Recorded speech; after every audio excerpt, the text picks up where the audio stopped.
आदाब, नमस्कार, बहुत-बहुत स्वागत आप सभी का डीबी लाइव देख रहे हैं आप। मैं हूँ आपके साथ बुशरा खानम फहद।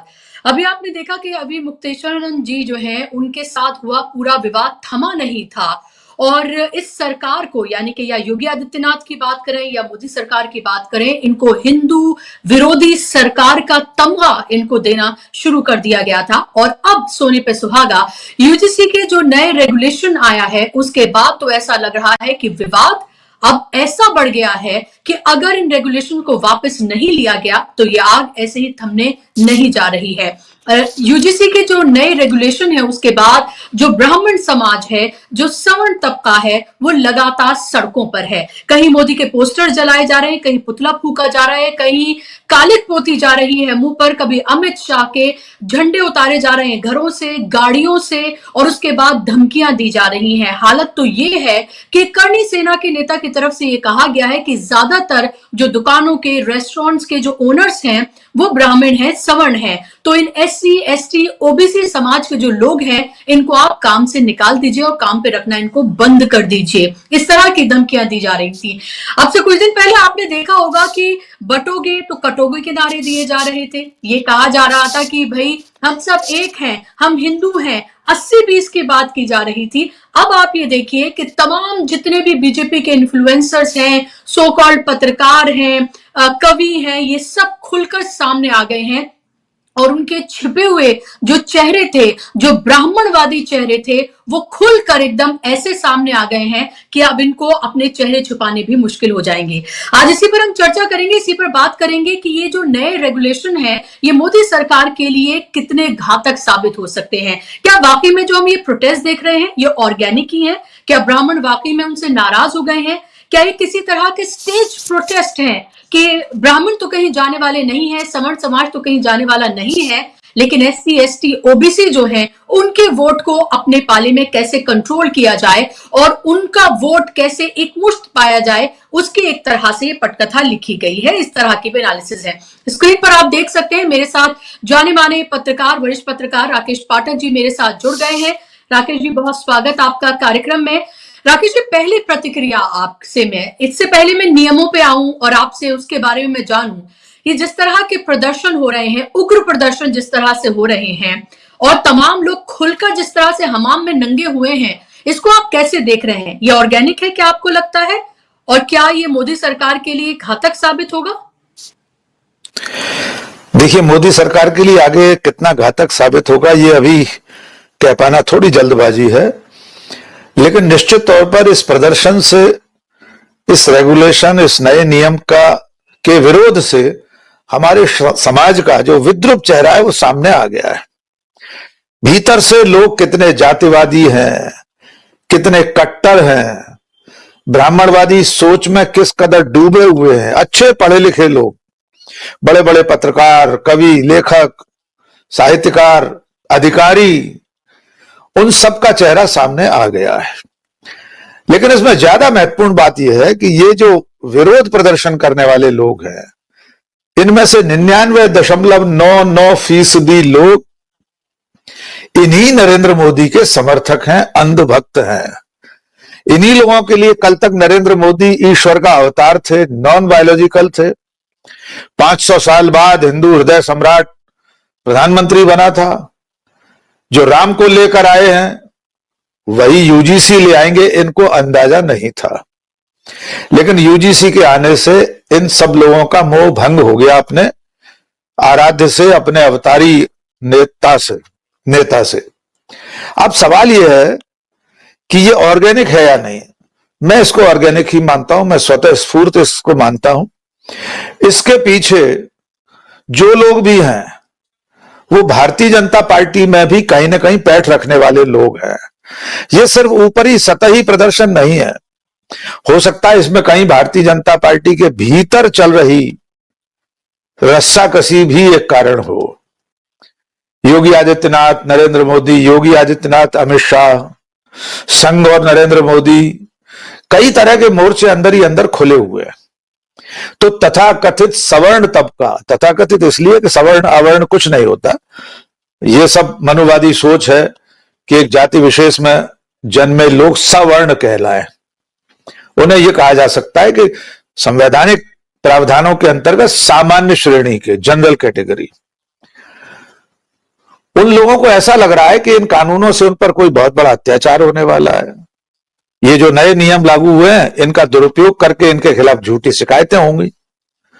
तो इस सब पर हम आगे विस्तार से बात करेंगे। शुरुआती मेरा आकलन यह है कि नरेंद्र मोदी के लिए लगातार समस्याएं बढ़ती जा रही हैं। वे एक संकट को पिंजरे में बंद करते हैं, जैसे तैसे किसी मुद्दे को शांत करते हैं, तब तक दूसरा संकट सिर उठा लेता है। शंकराचार्य का मुद्दा भी अभी हल्का नहीं हुआ है, वो बीजेपी पर भारी पड़ सकता है। और अब ये जो तबका है सवर्ण तथा कथित सवर्ण समाज, जिसमें ब्राह्मण, ठाकुर, कायस्थ और वैश्य, प्रमुख रूप से इन्हीं चार वर्गों को तो ऐसा लग रहा है कि ये कानून अगर बन गए तो हमारे ऊपर एक तलवार लटक जाएगी, कोई भी व्यक्ति शिकायत करके हमारे खिलाफ कार्रवाई करा सकेगा।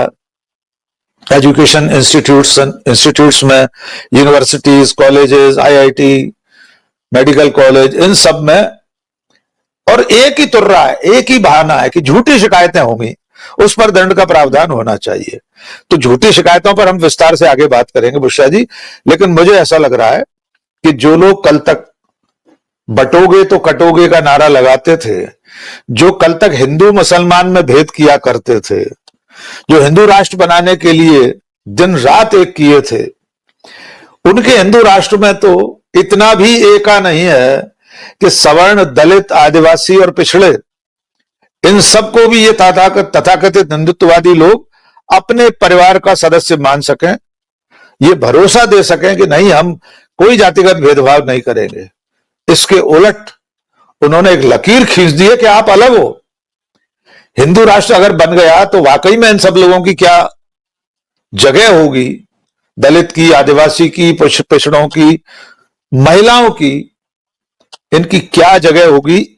3 दिन से चल रहे प्रदर्शनों से आप अंदाजा लगा सकते हैं। जी राकेश जी, आप देख रहे होंगे कि प्रदर्शन ऐसे वैसे नहीं है कि सिर्फ सोशल मीडिया पर तो एक पूरा जबरदस्त वाला कैंपेन चल ही रहा है। इसके अलावा आप ये देखिए कि जिस तरह का आह्वान किया जा रहा है, जिस तरह की सोच दर्शाई जा रही है, गाड़ियों से बीजेपी के झंडे उतारे जा रहे हैं, इसके अलावा झंडों को जलाया जा रहा है, कालिक पोती जा रही है बड़े पैमाने पर, और फिर बंद के लिए भी कहा गया है कि देश भर में बंद जो है वो बुलाया जाएगा। क्या एक तरफ तो ये चीज आप ये देख रहे हैं कि एकदम आप ये देखिए कि जिसको शायद ये समझा जाता था, क्योंकि 55% के करीब जो जनरल कैटेगरी के जो कहते हैं, या फिर सवर्ण जो कहते हैं समाज, जो बीजेपी को वोट करता रहा है, वो कहीं और नहीं जाता है, यानी कि मेजॉरिटी बीजेपी को वोट करती है, वो अब नाराज हो गई है। क्या बीजेपी को इसका अंदाजा नहीं रहा होगा? क्या ये सोच समझ कर ये सब कुछ किया गया है, या फिर ये कमजोर होती भारतीय जनता पार्टी और नरेंद्र मोदी की जो एक छवि बनाई गई थी वो किस तरह से कमजोर हो रही है, ये उसको भी दर्शा रहा है? देखिए बुशरा जी, पहले थोड़ी सी प्रदर्शनों की बात कर लें। वाकई में आपने सच कहा, ये छोटे मोटे प्रदर्शन नहीं है, ये कोई बुलबुल या चिंगारी जैसी नहीं है, ये बड़े आंदोलन की तैयारी है।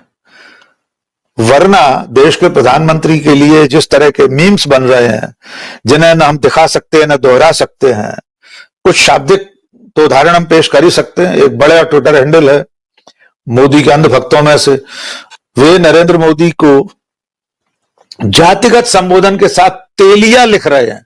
क्षमा कीजिए, हम ऐसा कोई जातिवादी शब्द प्रयोग नहीं करना चाहते, लेकिन ये नरेंद्र मोदी के समर्थक हैं।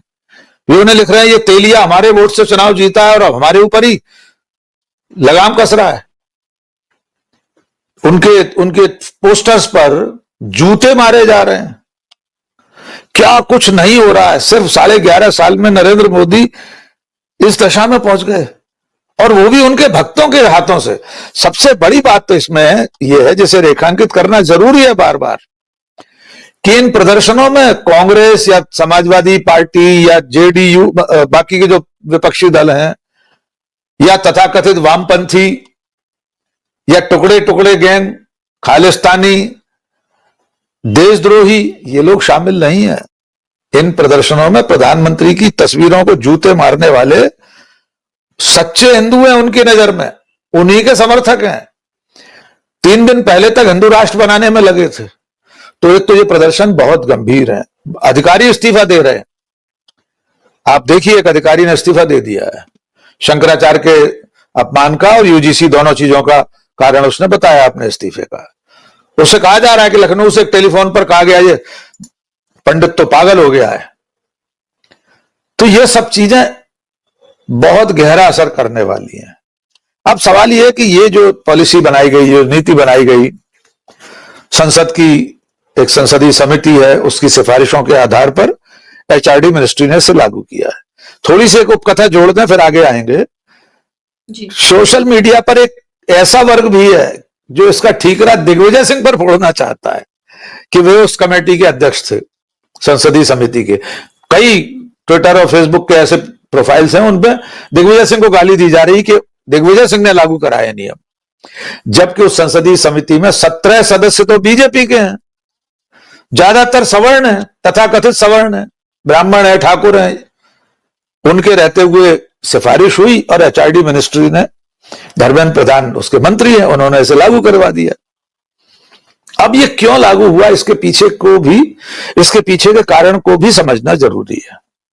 मेरा अनुमान है, मैं नहीं जानता हूं, पत्रकारिता और राजनीति का साधारण विद्यार्थी हूं, इस नाते सोच रहा हूं कि जिस तरह से उत्तर प्रदेश में अखिलेश यादव, कांग्रेस, राहुल गांधी, बाकी की जो पार्टियां हैं, ये जो पीडीए का फार्मूला लेकर चल रही हैं, पिछले दलित आदिवासी 2027 में उत्तर प्रदेश में विधानसभा का चुनाव हो सकता है। नरेंद्र मोदी को, उनकी कोटरी को, उनके सलाहकारों को ऐसा लगा हो कि जनसंख्या के आधार पर तो सवर्णों का जितना प्रतिशत है उससे कहीं ज्यादा ये तीनों वर्ग मिलाकर होते हैं। एक उदाहरण के लिए मान लें तो सवर्ण कुल मिलाकर पूरी आबादी में 12 से 14% होंगे, लेकिन अगर आप दलित, आदिवासी और पिछड़ों को जोड़ लेंगे तो उनकी संख्या तो बहुत ज्यादा हो जाती है।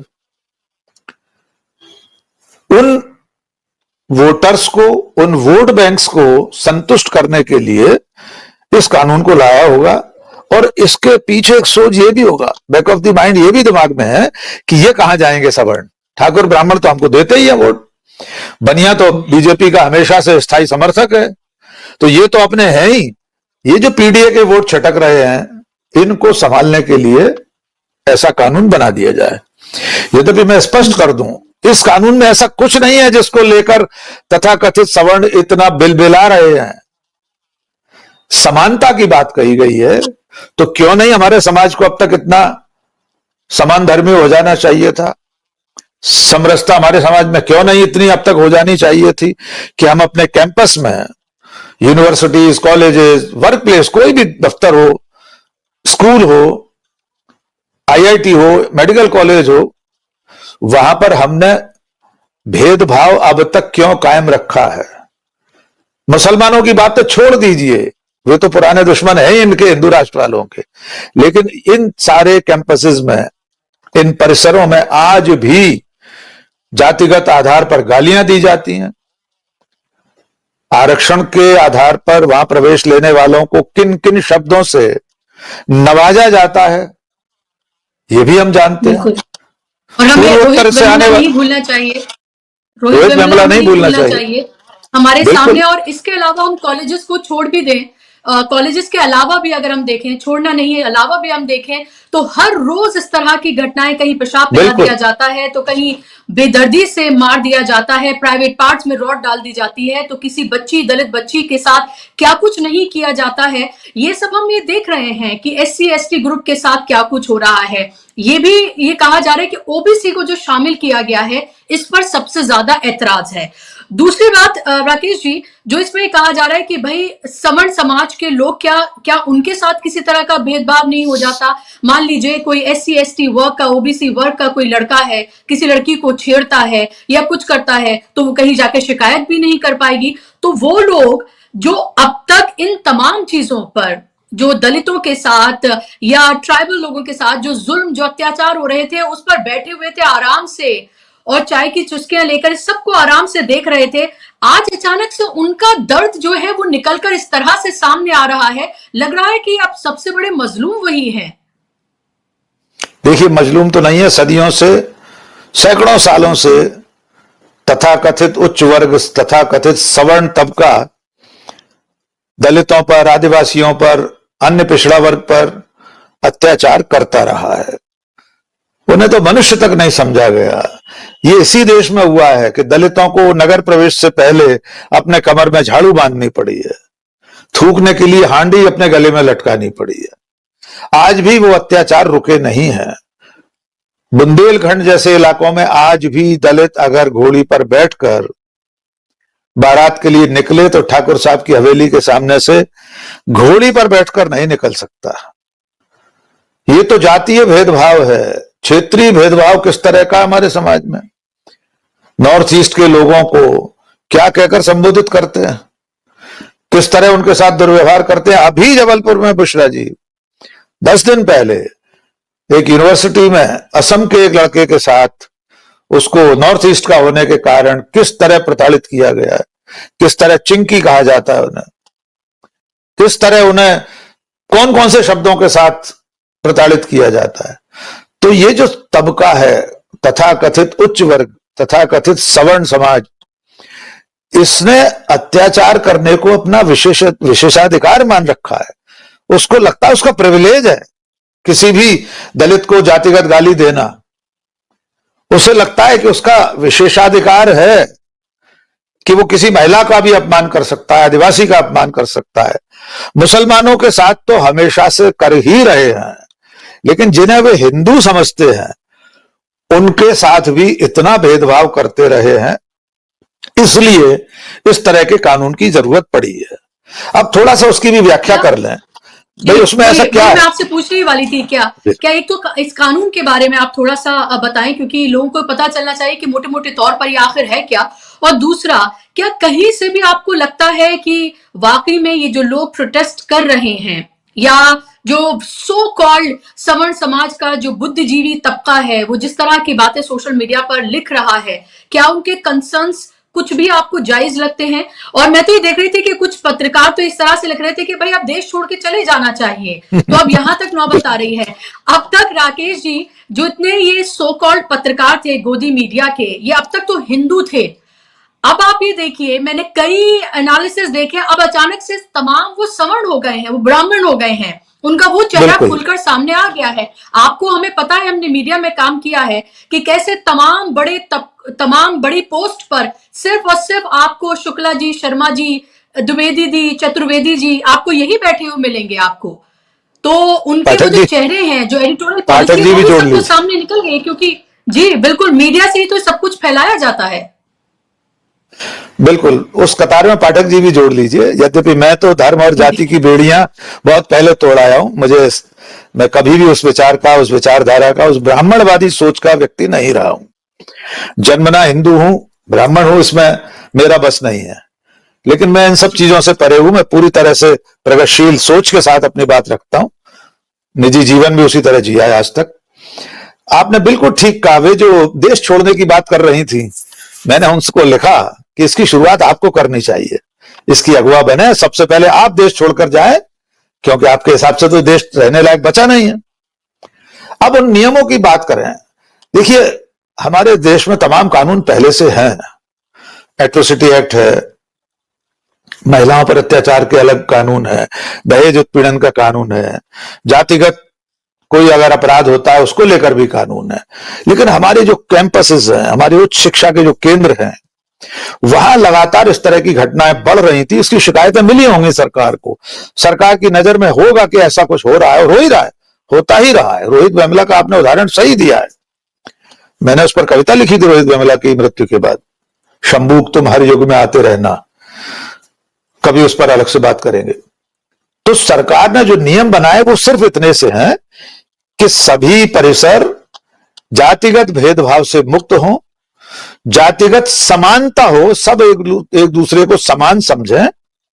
इसका संवर्धन किया जाएगा, इसको बढ़ावा दिया जाएगा कि सब समान है, सब मनुष्य बराबर है। कोई किसी भी धर्म या जाति में जन्मा हो, उसके साथ आप भेदभाव नहीं करेंगे। उनके अगर किसी के साथ ऐसा होता है तो उनकी शिकायतों के लिए प्रक्रिया बनाई गई है। उनके ऑनलाइन पोर्टल होंगे, पोर्टल पर आप शिकायत कर सकते हैं। लिखित में शिकायत दे सकते हैं, फिर उसकी एक जांच कमेटी होगी, कमेटी जांच करेगी, उसमें अलग अलग वर्ग के लोग होंगे, उसमें महिला भी होगी जांच कमेटी में। लंबी प्रक्रिया के बाद अगर आप दोषी पाए जाते हैं तो फिर आपको रेस्ट्रिकेट भी किया जा सकता है, आपको आपके शैक्षणिक संस्थान से बाहर निकाला जा सकता है, आपकी मार्कशीट रोकी जा सकती है, नौकरी से निकाला जा सकता है। बाकी जो न्याय संगत उसमें प्रावधान है वो सब आप पर लागू हो सकते हैं। अब परेशानी कहां पर है?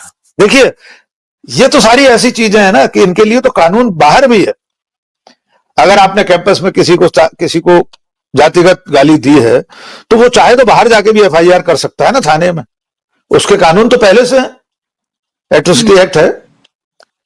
लेकिन कैंपस में माहौल अच्छा बने इसके लिए बनाया गया। अब जो शिकायत है कथित सवर्णों की, वो इस बात पर है, उन्हें डर इस बात का लग रहा है कि झूठी शिकायतें होंगी तो क्या होगा। अगर किसी दलित ने, किसी ओबीसी ने, किसी आदिवासी ने, किसी ने भी किसी सवर्ण के खिलाफ झूठी शिकायत कर दी, किसी पाठक जी, तिवारी जी, सक्सेना जी, जैन साहब के खिलाफ, तो उस पर कार्रवाई हो जाएगी। मेरा सवाल उनकी शिकायत पर यह है कि क्या इस देश में एक भी कोई ऐसा कानून है जिसका दुरुपयोग नहीं होता?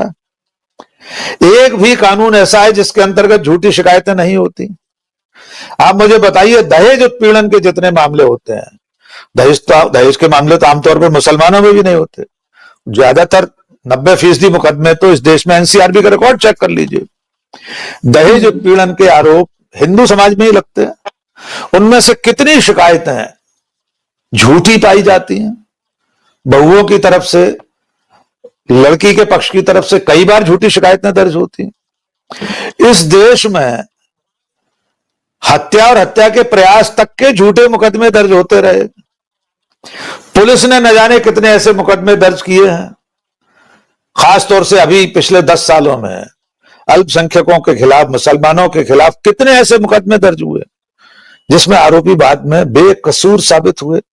महाराष्ट्र का मामला आपके सामने है, कितने साल बाद निरपराध साबित हुए।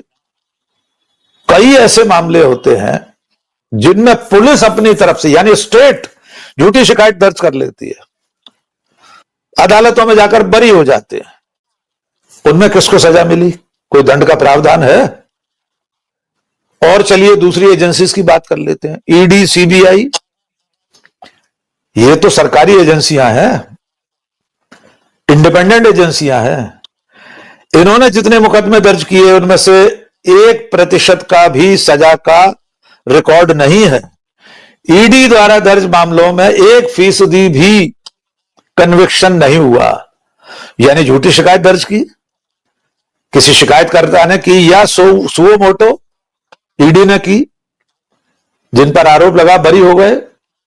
अजित पवार तक 1000 करोड़ की संपत्तियां अटैच की थी इनकम टैक्स ने। बाद में इनकम टैक्स ट्रिब्यूनल ने सारी शिकायतें फर्जी पाई, उनकी 1000 करोड़ की संपत्तियां वापस कर दी। तो अब बताइए सजा किसको मिलनी चाहिए? क्या उस इनकम टैक्स अधिकारी को, इनकम टैक्स कमिश्नर को सजा मिली जिसने झूठी शिकायत दर्ज की, 1000 करोड़ की संपत्तियां अटैच की? उन अदालतों की भी बात कर लीजिए जिन अदालतों से कई बार बेकसूरों को सजाएं हो गई, फांसी तक हो चुकी इस देश में बेकसूर को, बाद में साबित हुआ कि मुलजिम नहीं था वो। किसको सजा मिली?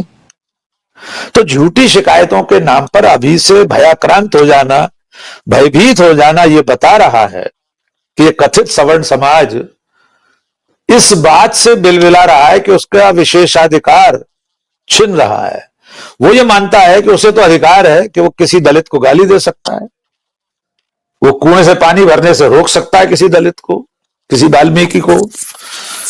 गुजरात के ऊना में चमड़ी उतारी जा सकती दलितों की, तो यूनिवर्सिटी में गाली देना कौन सा बड़ा अपराध है? वो तो चाहते हैं गाली देते रहे, अधिकार बना रहे, क्योंकि वे समानता के विचार में ही विश्वास नहीं रखते। आपने बिल्कुल ठीक कहा कि जो कल तक हिंदू थे अब वे बट गए हैं, अब वे सवर्ण हो गए हैं तथाकथित रूप से, अब वे ठाकुर हैं, ब्राह्मण हैं, अग्निहोत्री जी हो गए हैं, वे इस्तीफा दे रहे हैं। उनको टेलीफोन पर कहीं से गाली मिल रही है, साला ब्राह्मण पागल हो गया है। तो अब वे धरने पर बैठ गए हैं कि लखनऊ से किसने कहा कि ब्राह्मण पागल, पंडित पागल हो गया है। तो ये आपस में ही लड़े मरे जा रहे हैं। आप ये देखें कि इसमें क्या ये भी एक पाठक जी आखिरी एक आध और छोटे छोटे मेरे सवाल आपसे कि क्या ये भी नजर नहीं ये क्या एक तरह से उसकी पोल्स ही नहीं खुल गई है कि हिंदू राष्ट्र का स्वरूप क्या होगा। आप जैसे हम जैसे लोग तो ये बताते रहे हैं कि हिंदू राष्ट्र में क्या होगा, ये भी बताते रहे हैं कि भाई नंबर सबका आने जा रहा है।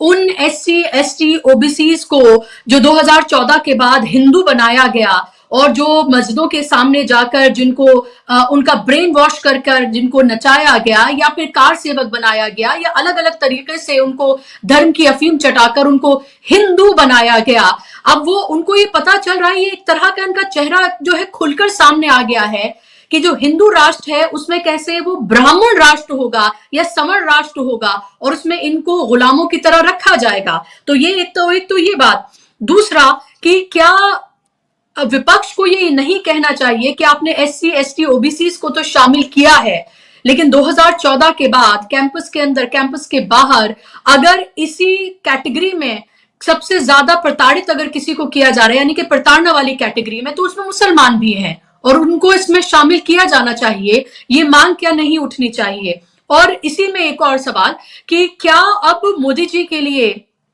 ये एक ऐसी हड्डी बन गई है, ना उगलते बनेगी ना निगलते बनेगी, या फिर आपको लग रहा है कि ये दिखाया जा रहा है क्योंकि उनको पता है अल्टीमेटली जो सवर्ण है उनके पास कोई और ऑप्शन नहीं है, वो आएंगे तो हमारे पास, इसमें उनको SC ST OBC का वोट और मिलेगा क्योंकि खुल के तमाम लोग अब समर्थन में आ गए हैं। देखिए, जहां तक सवाल मुसलमानों का है, निश्चित तौर पर किसी भी सभ्य समाज में जो भी वर्ग अल्पसंख्यक है उसके अधिकारों की रक्षा होना चाहिए। कोई भी समाज कोई भी देश तभी ज्यादा बेहतर माना जाता है जब उसमें अल्पसंख्यकों को, चाहे वे किसी भी धर्म के हों, किसी भी जाति के हों, किसी भी वर्ग के हों, जो संख्या में कम है उसे अगर बराबरी का दर्जा बराबरी का सम्मान दिया जाता है कानूनी तौर पर और सामाजिक तौर पर, तो वही समाज या देश श्रेष्ठ और बेहतर माना जाता है। इसलिए इस तरह के कानून में उन सब लोगों को शामिल किया जाना चाहिए जो संख्या में कम हो। यद्यपि इसमें निश्चित तौर पर हमारे समाज की संरचना ऐसी है कि सवर्ण समाज संख्या में कम है लेकिन अत्याचार करने में तो आगे रहा है ना सदियों से, उससे आप इनकार नहीं कर सकते। इसलिए अगर उन्हें भी शामिल किया जाए तो बेहतर है। अब सवाल यह है कि नरेंद्र मोदी के लिए यह गले की हड्डी बन गई है। एक तरफ कुआं है, दूसरी तरफ खाई है। अगर इस तरह के नियमों को वे वापस लेते हैं तो समाज का एक बहुत बड़ा हिस्सा इस बात को समझने के लिए मजबूर होगा कि नरेंद्र मोदी जी उसके हितैषी नहीं है बल्कि कथित सवर्ण समाज के हक में घुटने टेक देते हैं। तो ये जो वोट बैंक का मामला है, जिधर वोटों की गड्डी ज्यादा है, मोदी उनकी चिंता कर रहे हैं। अगर वापस नहीं लेते हैं तो दूसरा खतरा है उनका जो परंपरागत वोट बैंक है। ट्रेडिशनली वे मानते हैं, बीजेपी RSS मानते हैं कि ब्राह्मण, ठाकुर, लाला और वैश्य ये तो उनके परंपरागत वोटर है, ये कहां जाएंगे? ये अमित शाह, ये अखिलेश यादव के पास नहीं जा सकते, ये राहुल गांधी के पास भी नहीं जाएंगे क्योंकि राहुल गांधी तो जातिगत जनगणना की बात कर रहे थे। तब राहुल गांधी समाज विरोधी थे, देशद्रोही हो रहे थे, और जब मोदी ने खुद उसकी घोषणा कर दी जातिगत जनगणना की, तो अब यही तबका चुपचाप बैठ गया। इसलिए मोदी के सामने इस वक्त धर्म संकट है। अगर वे कानून वापस लेते हैं तो एक बड़ा वोट बैंक उनसे नाराज हो सकता है, नहीं लेते हैं तो उनका जो अंध समर्थक वर्ग था, अंध समर्थकों में भी सबसे ज्यादा यही पढ़ा लिखा तथा कथित सवर्ण वर्ग ज्यादा था और उनके पीछे भीड़ के रूप में दलित, आदिवासी शामिल थे, OBC शामिल थे।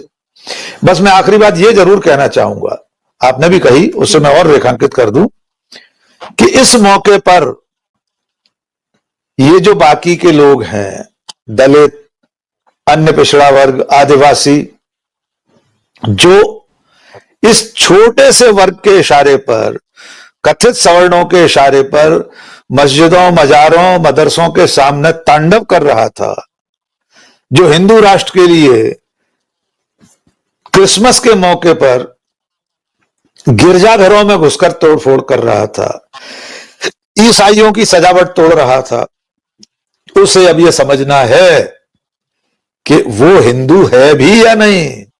उसे यह समझना है कि ये तथाकथित अग्निहोत्री जी, शर्मा जी, तोमर साहब, भदौरिया जी, अग्रवाल साहब, सक्सेना जी उसे हिंदू ही नहीं मान रहे हैं।